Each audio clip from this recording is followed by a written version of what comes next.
Hello, everybody, and welcome to this week's edition of Greet the Week. I'm your host, Jan Moray, and I'm here with my co-host, Mona Duncan, and we've got several visitors here today. And today the topic is, what a time to be alive. And what Mona also says is that today is Peace Day. And so she says, reality is what happens because it is supposed to happen, meaning that all the conditions were met for it to happen or it would not have happened. So how are we relating this reality of things happening in Peace Day? Well, the world we live in today is the end product of all of our collective choices. Okay. Yeah.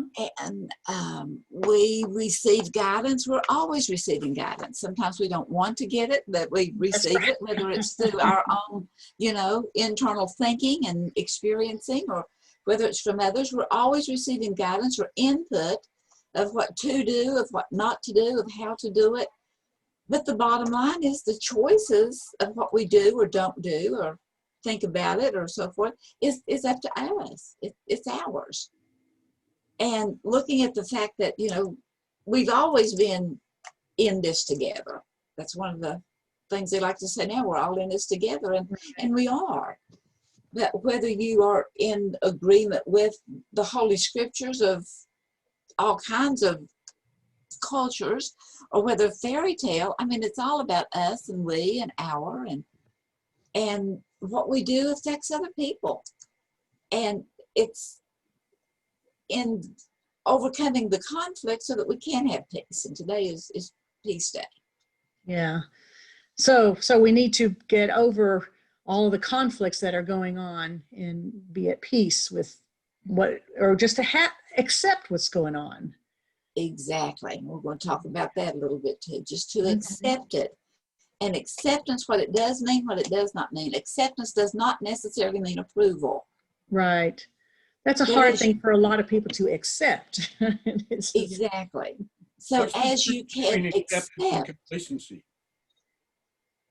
as you can accept it, that it is what it is, then so what, now what? Now what can I do about it? How could I say something that may help to bring peace as opposed to more conflict? That understanding. So it is a great time to be alive. For one thing, it's fertile ground for us to develop and show empathy.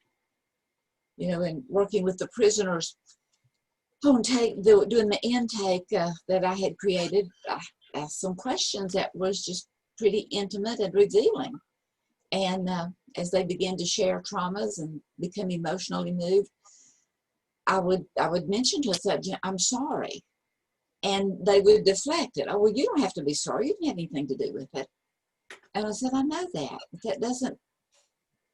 It doesn't mean I don't care. I do care. Yeah. And I'm sorry that it happened. And, obviously you have overcome to somewhat, but those things stay with us. And they do affect us. And so to those that are in a difficult situation, but then to those that become, just spout off rhetoric that kind of spews acid on you just to hear the rhetoric that's being spouted, my response to them is, I'm sorry to hear, I'm sorry that you feel that way. Yeah. Yeah. And I can kind of understand to a degree, maybe even more than you realize that I can understand, because hurt people hurt people. They do, absolutely. Probably not intentionally. Or maybe so. Yeah. How many people have the thought of, I want you to feel what I feel, but they can't. No. No one can ever see it exactly as you said, even whether in the same family unit or whatever, can be a whole lot alike, but still there's too much uniqueness that no one can feel or understand what you're going through. And even if they've gone through something similar, they're going to feel differently. Right. And the way we'll handle it is differently. sometimes just the fact that someone cares can really make a difference. I never shall forget whenever, just a few years ago, I was visiting with a cousin of mine, and she made the comment out of the blue about how she felt sorry for me as a child because Oh, of some circumstances, and I didn't know that. And I had always loved her and admired her. She was an older cousin that was just an epitome of what I wanted to be. And I wondered about that later, is the fact that maybe her empathy or her caring toward me may have held space for me, that it wasn't as traumatic as, that I didn't take it as in, that I lived through it. Let me put it that way. and what do you mean by held space for you? Held space. I just think that as we speak words of encouragement, whether it is verbally talking to someone or sending it to them by Facebook or whatever, or just thinking about it, I think that because we're all so connected. Carl Jung says that it's our collective consciousness, and that's what I said at the very beginning, that it's our collective consciousness that's got us where we are today worldwide.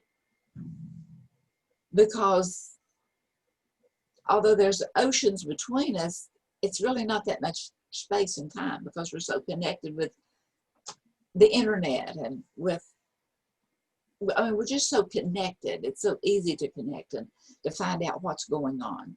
Yeah. It's easily to connect physically or wirelessly, but are we really connecting emotionally? Well, that's what I'm talking about with holding space for someone. Maybe we Okay. can hold space for them to connect instead of being quite so angry or quite so destructive. That there's more power in that invisible than we're aware of.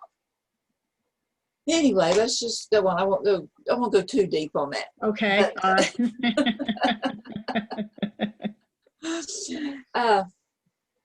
I had a Zoom meeting the other day, and is there any other kind? Right. But in this, the person who was leading the discussion began talking about the 4 stages of isolation, and was, of course, equating it with the pandemic and people being isolated at home and so forth, and began to look at, that there's stages to it, just like with the stages of grief. Grief, yeah. Right. And that there were 4 stages. One was the stripping away or the pruning, the cutting off or the staying in or the wearing the mask or whatever. And then it was the wrestling with or the pushing against or the resistance. Resistance to. And then the third part was having some wisdom, that maybe not going out and being so socially active anymore may be more helpful than harmful. And then even in the midst of that wisdom, or beginning to the acceptance of it, and then going on to looking to the future, that this is not a forever thing, because life is cyclical. Yeah. And looking you at, get caught up in the emotion of it. I mean, that's what I've seen a lot of. And until you could get through the emotion and really be able to step back and say, okay, are we really doing the best thing that we should be doing now? Or are we just afraid or angry or whatever? We're responding to emotion. And so if we can, and I guess you need time to get through that emotion and to be able to step back and to really pull in all the facts and determine what is the best course of action. What do we need to do? Right. And in that time, it's not like a 1, 2, 3, 4 step that you go through. It's kind of back and forth. Right. You keep going back and forth between all the different stages, I imagine. Yeah, but to realize that the 4 stages of isolation, that one of those stages is looking forward to the sun coming out, or having nice gentle rain, or what, to things beginning to change. And maybe as you can begin to do that, it can give you a little bit more of that peace to be able to accept what is today, Yeah. the circumstances that is happening now. And to accept that maybe some things had to happen in order to get through to a better place. Right, which goes with step one, that's the resistance to it. To kind of look at why am I so resistant to this? And again, it's whatever it is. And to begin to say then, so how can I, even in a difficult situation, how can I have a better attitude? How can I make it better for others? How can I stretch the soup a little bit further so that it'll go, so that you can make a way even when there is no way. Yeah. Or make the best of what I have. I have more Zoom meetings with family. We're doing that more and more. Last night I got on a Zoom call with several of my cousins, and it was kind of fun. We don't see each other that often, but it seems like knowing that we can't, or it's more difficult to see each other now. It was a lot of fun getting together. So maybe we'll stay in touch more now that we've all been able to get together this way. And, just right. feel good about it. Yeah. Well, and then, I mean, as always, I'm not ever here to tell anyone what to do or what you don't already know, because the thing of it is knowledge is usually not the problem. The problem is the action of not taking it, of not receiving it, of not it's just that in our talking that kind of resonates, and just accepting, the fact to accept the way. I usually always on my desk have a little candy jar, and quite frequently I will just reach out and hand the candy to whoever's there. Or whenever I'm teaching a class or something, I'll always have someone. I'll just reach out and just hand it to someone in the class itself, or maybe a pen. Just take it over and hand it. And the majority of the time, they'll just take it. No, open it and eat the candy, or take the pen and click it, and maybe even try it out. They may have a quizzical look on their face, but they just take it. And that brings me back then to, at the ending of everything, is acceptance. That's how easy acceptance is you just take it. You don't fight against it. You just realize that this is what it is, and how am I going to handle it? Mm-hmm. How am I going to handle it? And accepting it doesn't mean that you approve. It doesn't mean you can't do anything. It doesn't mean you can't speak up. It's just being able to accept it. So you accept the pen, the pencil, the pen, whatever. So you're accepting it, but you don't have to use it. You choose. Exactly. You choose whether you use it or not. Maybe somebody thinks you should be taking notes and gives you a pen, and you go, I don't want to take any notes. I don't need to do that. And so you can choose not to, not to take notes. But it doesn't mean that there was any malice involved or any guilt wanting to be placed on you by giving you the pen or handing it to you. Exactly. Or you could take the pen and just lay it down, pass it on to someone else. Yeah. But it's not reading into it. It's just that acceptance. That and it once is. we can see how easy it is to accept, I kind of wanted that mint, and you just accept it and you just take it. And but as we can begin to look at life that way, the good things as well as the difficult things. And I wonder if we even really accept all the good things. I mean, we have so much goodness, and how thankful. Oh, I know we do. We don't even notice it. We don't even pay any attention. And that's what's so important when things aren't going well, to think back and try to find the things that are going well, things that are better off than what they were before. Yeah, and acceptance really helps with our sight, that we can begin to see how things really are rather than the way we thought they were, or the way that we have this ideal of wanting them to be. And acceptance it releases creativity within us.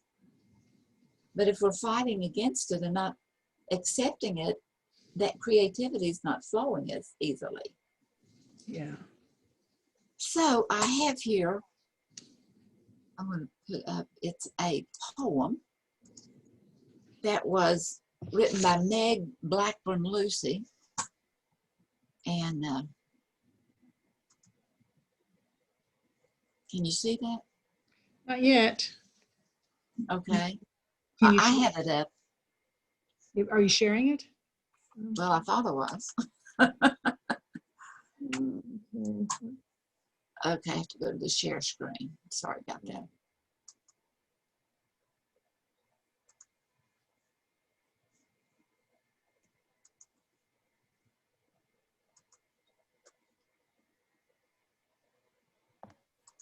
Mona, you have to click it twice. Well, or It's the share Okay. screen. Jan has to click it. I did just click it to allow multiple presenters, so try again. Okay. Okay, okay. And So now click share screen, and then She you knows have how to to do it. put what you're trying to share. Oh, I'm sorry. There you go. Never She's mind. done it many, many times. Yeah. It's just that now with Zoom, you have, the host has to Give approve. permission. Yes, yes. So, okay, we can see it now. Okay. Is it big? Well, it's like a PowerPoint open, not the Okay, slideshow. okay. It's getting down here too.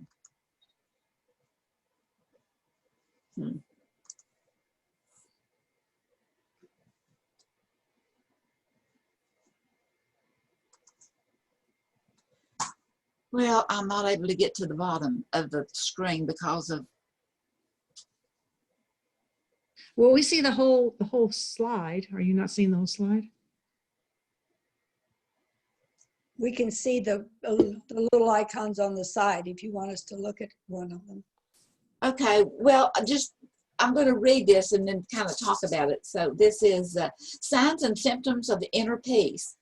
And I love this introduction to it because it's a little tongue-in-cheek, but as we can take it and embrace it. Be on the lookout for symptoms of inner peace. Hearts of a great many have already been exposed, and it is possible that people everywhere could come down with it in epidemic proportions. This could pose a serious threat to what has been, up to now, a fairly stable condition of world conflict. So as we have this develop more and more and more, this inner peace within us, and here's some signs and symptoms of them, is and having an unmistakable ability to enjoy each moment. A loss of interest in judging self or others. A loss of interest in interpreting the actions of others, thinking that we know what they're thinking or feeling or motive is. It's a loss of interest in conflict. Not that you don't care, it's just that I don't need all the details of it. It's a loss of the ability to worry. This is a very serious thing. And you know, I've noticed that before. I've noticed that many, many times. There is having that peace that passes all understanding. And there have been times that, you know what, I know what the bank account looks like. I know what the situation's like. I know what all these things, I know I have all of this information. And I just stand in absolute amazement that I have peace. But it's that loss of the ability to worry. Frequent, overwhelming episodes of appreciation. Just to appreciate the rain, whether it's pelting down or lightning or soft, gentle rain. Just to appreciate the sunshine, even though it's however many degrees. 102. Yeah. And all the humidity and everything. Just that frequent, overwhelming episodes of appreciation. Contented feelings of connectedness with others and with nature. To realize, even just to touch the grass or a plant, to realize that this is alive and has energy in it, and just that connectedness of it, that it's everywhere. A frequent attack of smiling. I like that, smiling attacks. Yeah. And a tendency, we've already talked about this to a degree, but a tendency to think and act spontaneously rather than on fears that's based from past experiences. So it kind of sounds like what a young child is like, because they don't know about judging others. They don't know about a lot of things, and They just act because they feel like acting. They don't worry about what anybody else is thinking. Right, right. And just having that peace. Yeah. That is possible, but It's hard. Those first things that we need to lose, those are hard to lose because we're doing those every day. The conflict and the judgment and all that stuff. yeah, And we see it all around us, and it's like you see somebody else doing it, and so you kind of feel like compelled to join in and do it yourself. But I think the yeah, whole thing about appreciating, showing appreciation. I mean, they've done, so many studies about how much better people feel once they learn to appreciate what they have instead of looking at what they don't have or comparing to other people. But that whole thing about being appreciative of the rain that we're having out there after those 102 days. It's kind of nice to have the rain and the 70-degree weather. So and anything that appreciates goes up in value. it does. And the more you take care of your home, the more, it appreciates in value. And Well, just appreciating things, you do feel better when you do look at the positive of what is going well instead of the things that aren't going your way. And then to even sit back and think, well, is that such a big deal anyway? I used to live that way. I never had this convenience that I now rely upon so much, that I can still make it without it. Life still goes on. I can still find things that I will enjoy doing. right, put a different slant to it. Yeah. See it in a different way rather than always prescribing, giving the dose, even having the script for other people to follow. To realize that we are such a diverse world, and that we're born into families, and today and the families that we're born into become kind of a container of culture and values and traditions and customs and beliefs and that kind of stuff. And while it's not perfect, it's a good secure container to.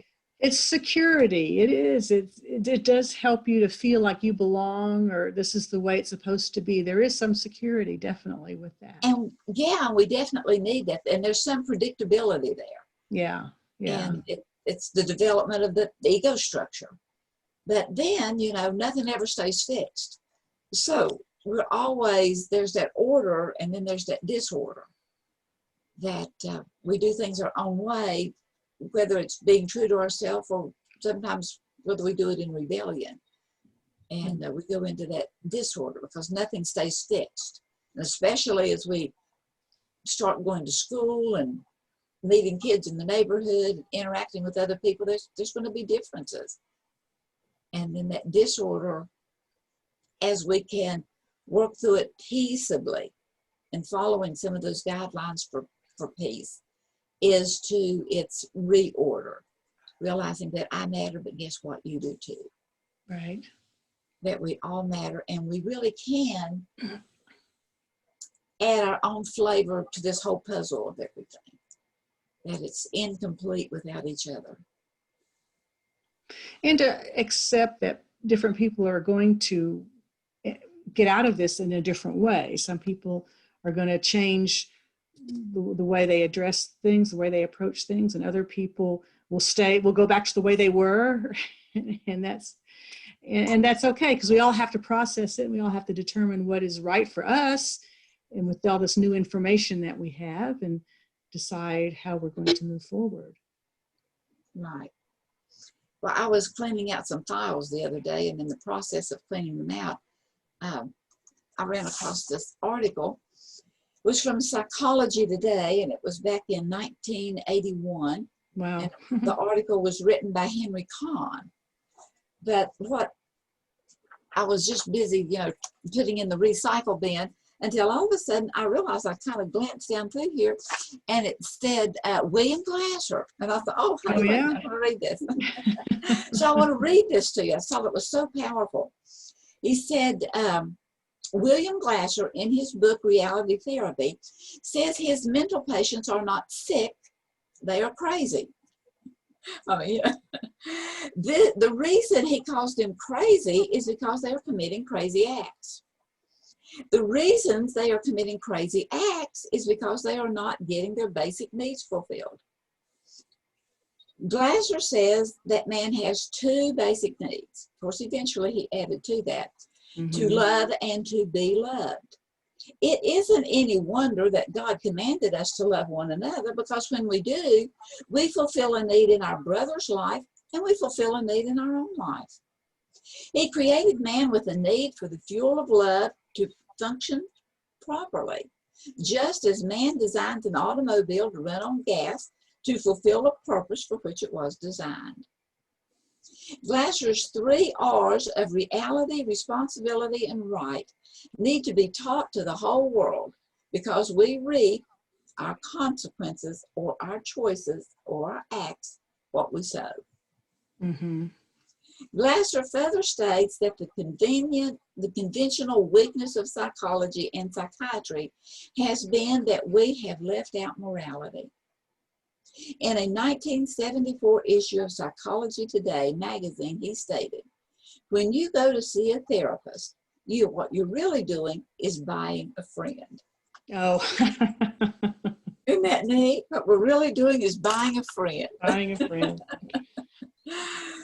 Paying someone to listen to you. Yeah.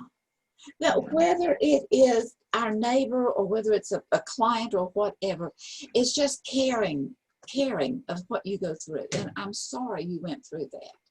Oh, it wasn't a big deal. You didn't have anything to do with it. Well, no, I didn't, but I'm still sorry. Right. Because it has affected you. And to what degree are those effects still showing forth today, giving off the rays of it, giving off the results of it, that is hurting. It's hurting in ways that you're not even aware of it. And it's thinking about it and beginning to release it, just to let it go. To let it go. And that letting go, I mean, it sounds so simple, just open your hands and let it go. But sometimes, because we are so, write it down, wad it up, and then literally go throw it away. And you think, well, but I could go get it. Well, you could. I know one of the things, when I was a young mom, I wrote down a whole list of the things that was really frustrating that that I was working on helping the child to grow past, but wasn't happening yet. And I wrote all those things down, and I literally put them in a book and I didn't put it in a book. I put it in a container that I had up on a shelf.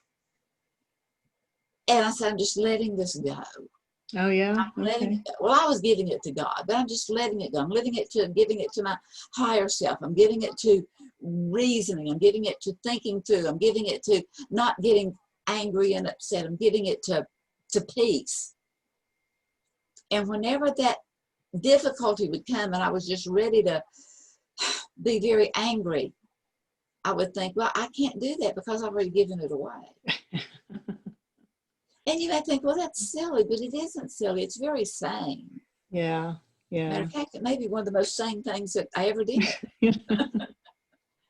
No, that is powerful to make that decision and have something concrete, instead of just thinking it, and I'm going to let it go, to have it concrete because you wrote it down on that piece of paper and you put that away and said, I'm not going to deal with that anymore. I'm letting it go. It's very symbolic. I think that's great. And taking and using the exact same thing in promises that have been broken. In things that have, people that have not lived up to, not expectations, but vows. Oh. Just take it. I need to release it, just to let it go. Yeah. Because who are we harming, ourselves or someone else? To be able to let go. And I don't even want to mention forgiveness, although that kind of has its roots in it. But I'm not even mentioning forgiveness. I'm talking about just letting it go, at least not dwelling on it. Yeah. And that any time it comes, change your mind. Yeah. And I know not allowing it to ruin your day. Yeah. I remember back to to a movie that I watched that scared me, and it was the Planet of the, I don't even know what it was, the alien people were here. The only way they could be destroyed was by fire. And as they were burning, this guy that had created the bomb that was destroying them, he was just thinking brick wall, brick wall, brick wall, because they could read his mind. Mm. And I know there were times that things would come into my mind, and I would just think brick wall, brick wall, brick wall, brick wall, brick wall. And then I'd start thinking about something, and they'd come back again. And I'd go back to brick wall, because we can change our mind. And as we change our mind, what we dwell on, it proves itself to be true. Yeah.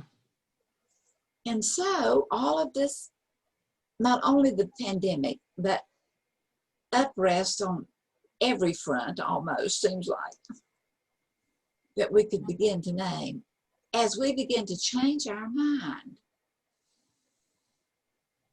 toward those attitudes and just accept them. It is what it is.